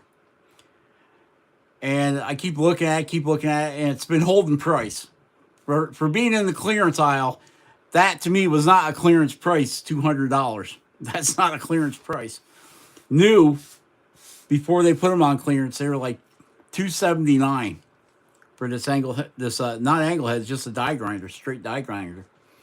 A long time ago, I bought one of the Hercules at Harbor Freight. And I've used that for, I don't know, I've probably had it a couple years now. It works okay. It's not the fastest. It's not like Jordy's where you can cut down trees with it. It's a little bit slower, but it has an air blower on the front end of it, so it blows the dust out of your way. So I finally talked to the manager. He was wandering through there, and I'm like, man, is the price on this thing ever going to come down from $200? He goes, well, what would you pay for a die? What is a die grinder like that worth to you? And I said, $99.99.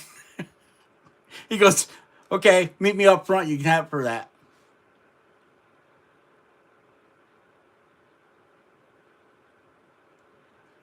So I ended up getting this DeWalt die grinder for 1 penny under $100. Yeah, I said that too. I'm lucky. Oh, that's out in the other garage, Jordy. When I took everything out of the truck. Yep, $99.99. That's in the other garage. It's dark, and I'm afraid of the boogeyman. We'll have another live. I'll bring it. I'll throw it in here and show you guys. We can't do all the fun things at one time and one night, guys. I have some of the Makita tools, yeah. Before they went Metabo. Do I have any Metabo branded tools? No, I don't. They're out of my price range.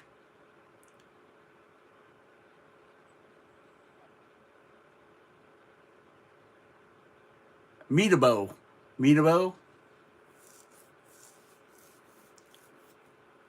Yeah, they used to be Makita. Meatabo and Kamita got together. Yeah, Makita. Isn't that what I said? Yes, Meatabo sold out to Makita.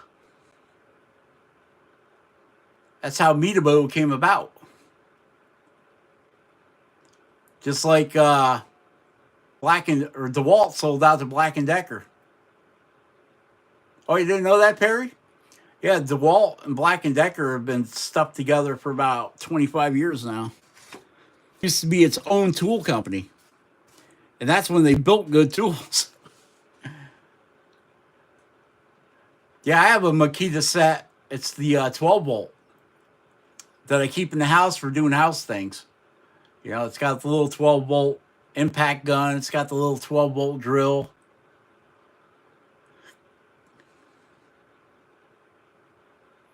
Yes, Makita is, or Meatabo is Makita. I don't even think that you can find Makita tools anymore. I think it's all Meatabo. Like with Black and Decker and DeWalt. When DeWalt bought out Black and Decker, or when Black and Decker bought out DeWalt, they cheapened up the DeWalt tools. You can still buy Makita, huh? Our Lowe's used to carry Makita, and they don't carry. All they carry is Meatabo now. I just went through all their tool sales, and they don't have the Makita there no more. It's all Meatabo. Might be finding old new stock, maybe. I don't know. We're on a live, so I can't look it up. Otherwise, I'd look it up. Because maybe it's like a Black and Decker DeWalt deal where Makita's still making certain tools and Meatabo's making the other. But I'm pretty sure that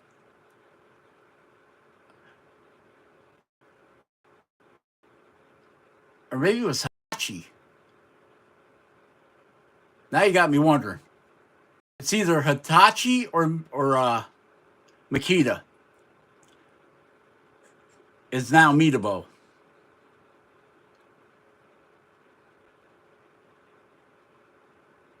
Yes, Hitachi. And because I'm sitting here thinking about it, it's like, is that or is it not? Yes. Well, we know Canada's got different stuff than we got. I was telling Jordy about having sloppy joes the other night, and he goes, "Well, where do you get that at?" I said, "We buy it at Walmart." He went to Walmart, and he's like, "They don't got it at Walmart." But then again, Canada has ketchup flavored potato chips, and we don't. So they got a lot of different foods there that we don't get here.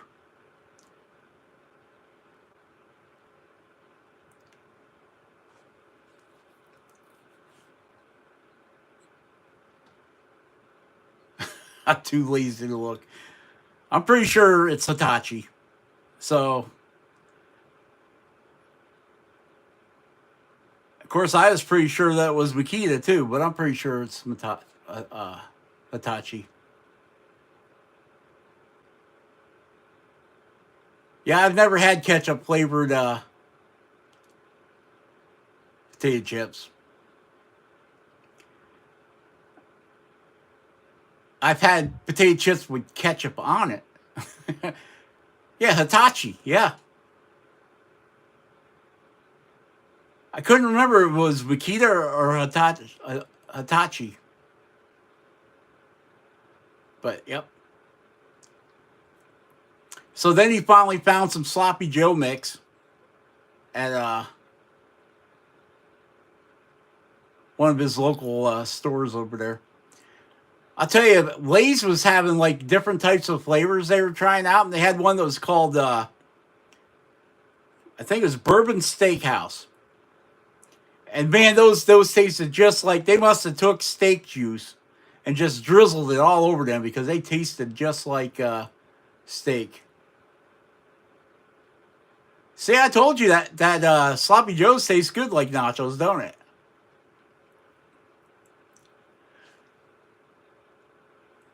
All right, guys, we're gonna call it. It's 11 o'clock or 10 o'clock.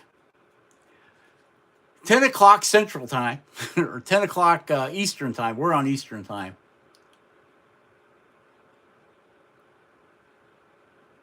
Gotta love them sloppy joes, sloppy joes, sloppy joes. No, stay live. Yeah, nope, we're cutting her off, Jordy. We're calling it a night, brother. You already talked me into coming back on once. Oh, you want to see the buffaloes? I still haven't finished my baby buffalo yet. There's my buffaloes. I broke his head off. Gonna have to carve him a new head.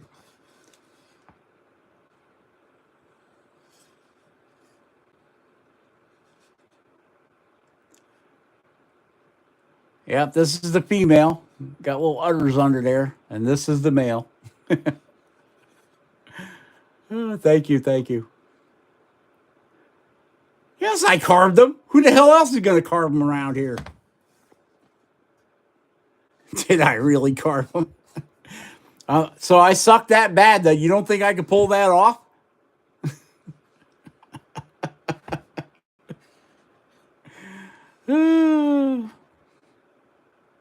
Yeah, I carved this guy too.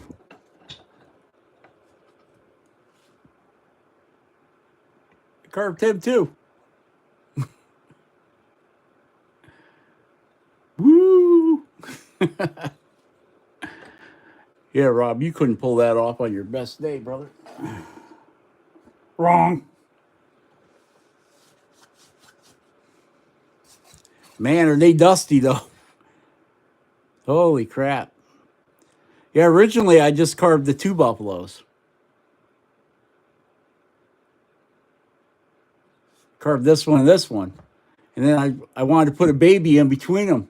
So I ran it through the bandsaw. Split this piece of wood. And then I added this guy in. And I was just about done with him. And you could see the wood broke. I broke the wood right off. So, am I going to sell this one? No, I will not sell this one. Can I carve another one and sell it? Yeah. But yeah, I've been working on this guy for a while.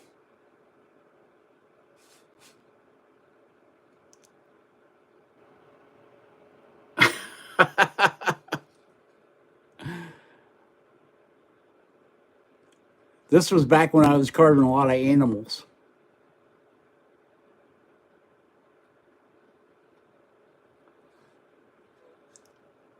Thanks, Jordy. Got a face only a mother could love. Didn't I ever show you that walking stick that it had all buffaloes on it?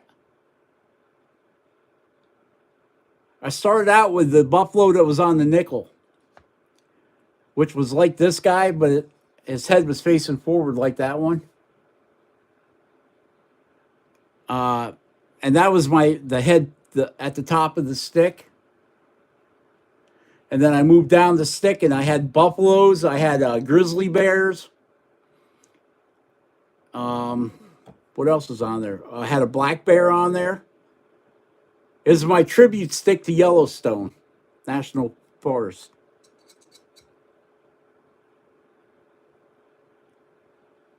Yeah, a friend of mine had given me a piece of wood that he had cut down and used for a hoe handle because he broke his hoe.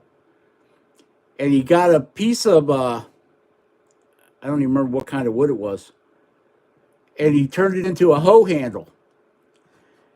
And then he was cleaning out his shed. And he goes, "Hey, Rob, do you want this?" And it was a nice straight stick. Might have been a popple stick. Goes, "Do you want this stick to carve?" I'm like, "Yeah." So I took it home and I carved the buffalo. I started off because the top of it was like that big around. So it was a good 3 inches in diameter, but then it tapered right down to, the hoe head would fit in it. And I stripped all the bark off of it and I carved at that top was a big buffalo like this guy.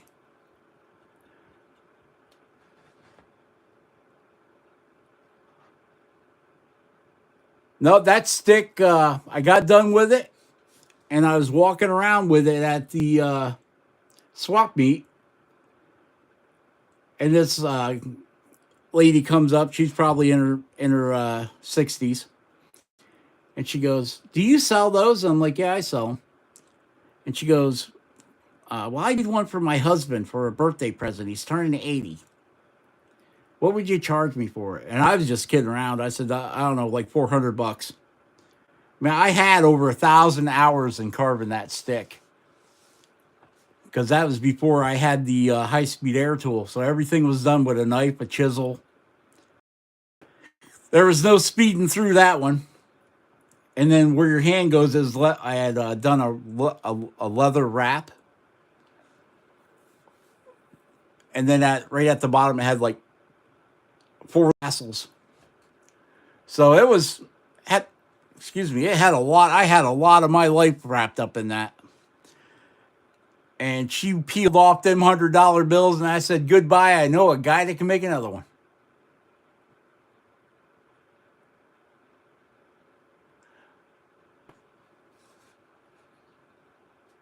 No, I don't think I do. I think well, when I got this new Apple phone, I lost a lot of my stuff. Lost a lot of my what do you call it? Data. I've carved dragons, Doc. I carved Jordy's got one of my dragons, even though he never shows it because it's so ridiculous.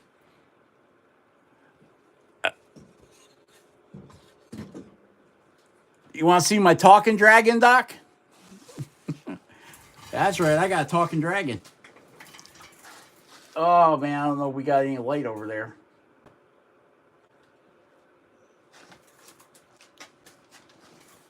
Uh, all right. I'll show you the dragon.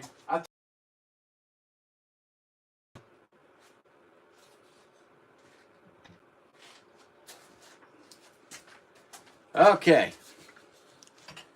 Here's a dusty dragon. I caught him out back eating fish out of the pond, so we had to get him. 2019. Ooh, he's a dirty dragon. Yeah, he needs a cleanup.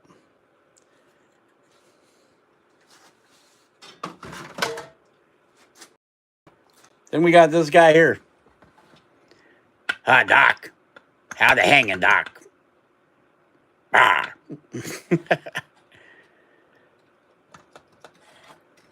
I'm a dragon and I'm hanging on the wall. Where's Grumpy Jesse? He's supposed to bring the dragon fire, the fire water. He's dirty too.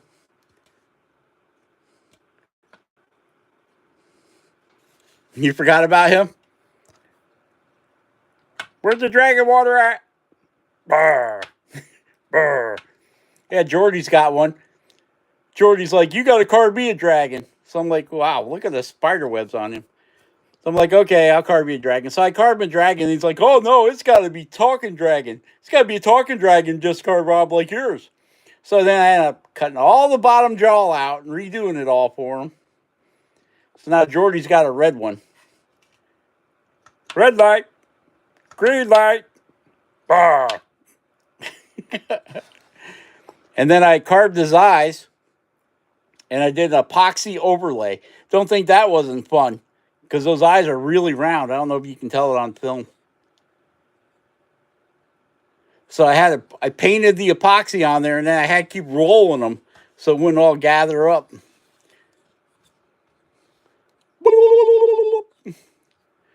There you go, Doc. There's 2 dragons for you.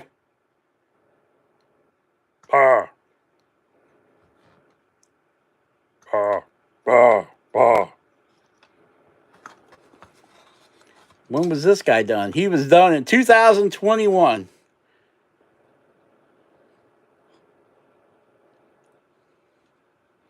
Yeah, he came out all right. I painted him all in gold. And then I went back over it with the green, and you can see all that gold shining right through there. Awesome. I'd like to be able to paint a car like that. Yep, time's flying. Let's call her a night, people. Stay safe. Be awesome. Carve something awesome. And we will catch you on the next one. All right? All right. Bye-bye.